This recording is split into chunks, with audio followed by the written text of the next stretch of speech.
As you can see, I've transferred the pasta into this larger mixing bowl because I have a lot of cheese mixture and I need a lot of room to mix that. So it's good to have a bigger bowl because if I try to mix it in this pot here, it was going to be tight.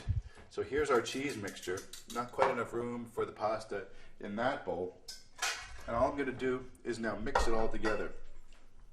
If you can see this, look at that, beautiful cheesy roux. Delish. Delish, lish, lish. Okay. Got it all. And we just need to, taking pulls from the bottom, we're just going to move that around and make sure the cheese sauce gets incorporated throughout quite evenly. Now, you know, if you wanted to, you could serve it just like this.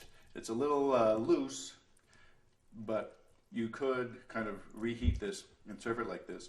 But we're going to put it in a pan and bake it, and a lot of the moisture will be absorbed into the pasta, and it will be a thicker type of macaroni and cheese that you're used to seeing.